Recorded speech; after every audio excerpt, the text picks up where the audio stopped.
Israel बनाम Hezbollah के बीच खूनी जंग में अब महायुद्ध का खतरा बढ़ रहा है और इसकी वजह है वो पहाड़ जहां हिजबुल्लाह ने रॉकेट और ड्रोन अटैक से दहला दिया उस इलाके को। खास बात यह है कि हिजबुल्लाह ने इजराइल के उन खुफिया और मिलिट्री ठिकानों को निशाना बनाया जो इजराइल की वॉर मशीनरी का मेन पॉइंट थी। महायुद्ध के अखाड़े में तब्दील वो पहाड़ है गोलन हाइट्स, जिसे ईरान की शह पर हिजबुल्लाह ने टारगेट पॉइंट पर लिया। देखिए रिपोर्ट।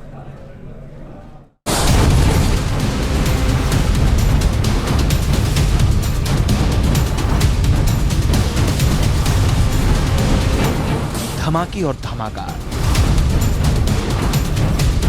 रॉकेट अटैक और धुआं धुआं हो गई बिल्डिंग। पहाड़ पर धधकती आग और ताबड़तोड़ धमाके पर धमाका। इस तरह दुनिया के सबसे खूंखार आतंकी संगठन हिजबुल्लाह ने इजराइल के खुफिया ठिकानों को अपना निशाना बनाया। अपने कमांडर मुस्तफा हसन की मौत का बदला लेने के लिए हिजबुल्लाह ने इजराइल पर बड़े हमले को अंजाम दिया और इस बार जंग का मैदान बना वो पहाड़ जिसे दुनिया के सबसे खतरनाक पहाड़ों में से एक गिना जाता है, गोलन हाइट्स पर खूनी कतर। इजराइल के हिजबुल्लाह के नंबर 2 कहे जाने वाले मुस्तफा हसन का काम तमाम कर दिया। एयर स्ट्राइक में हिजबुल्लाह के कई अड्डे तबाह किए गए थे। इजराइल की एयर स्ट्राइक के बाद किसी जख्मी शेर की तरह हिजबुल्लाह के अंदर का आतंकी जाग गया और गोलन हाइट्स की हाई एल्टीट्यूड पर बने इजरायली खुफिया अड्डों को अपने मिसाइलों का निशाना बनाया। हिजबुल्लाह ने इजराइल के कब्जे वाले गोलन हाइट्स के माउंट हरमन पर हमले किए। एक के बाद एक ताबड़तोड़ रॉकेट से इजरायली मिलिट्री ठिकाने और सिविलियंस इलाकों को निशाना बनाया गया।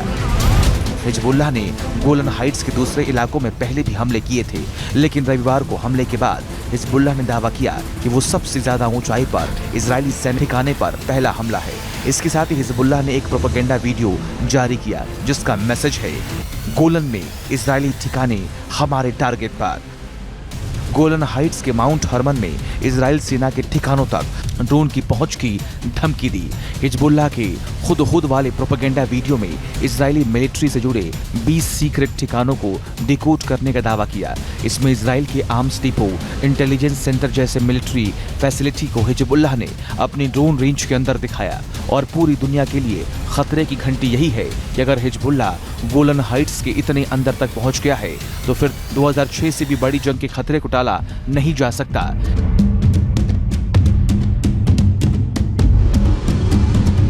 क्योंकि इजराइल किसी भी कीमत पर हिजबुल्लाह की हिमाकत को न तो बर्दाश्त करेगा और न ही रॉकेट के हमले को सहेगा।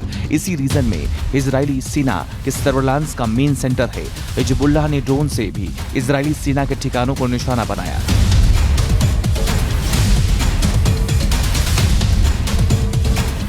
इजराइल के साउथ में गाजा पट्टी का मैदानी एरिया है, जबकि नॉर्दर्न में लेबनान सीरिया से लगी सीमा पर गोलन हाइट्स के पहाड़ है जो कई खतरनाक जंगों का गवाह रहा है। तनाव का सबसे बड़ा एपिसेंटर भी है। गोलन हाइट्स दक्षिणी पश्चिमी सीरिया का एक पहाड़ है। 1967 में जंग के बाद इजराइल का कंट्रोल हुआ। 1981 में इजराइल ने अपने नक्शे में शामिल कर लिया। गोलन हाइट्स के माउंट हरमन में आईडीएफ के ठिकाने हैं। अभी तक इजरायली सेना यहीं से सीरिया, इराक, जॉर्डन और सऊदी अरब के कुछ हिस्सों पर नजर रखती है। हिजबुल्लाह के ड्रोन का यहां तक पहुंचना इजराइल के लिए बड़ी चिंता का सबब बन सकता है और दुनिया के लिए महायुद्ध का खतरा भी। डर है कि कहीं हिजबुल्लाह की खूनी हिमाकत गोलन हाइट्स को महायुद्ध का अखाड़ा न बना दे। आपको बता दें कि ये पहाड़ कभी सीरियाई अरबी लोगों का मुख्य ठिकाना हुआ करता था, लेकिन 1967 के बाद हालात बदले और इजराइल ने गोलन का नक्शा ही बदल दिया। तब से गोलन हाइट्स इजराइल के दुश्मनों की नजरों में चुभने लगा।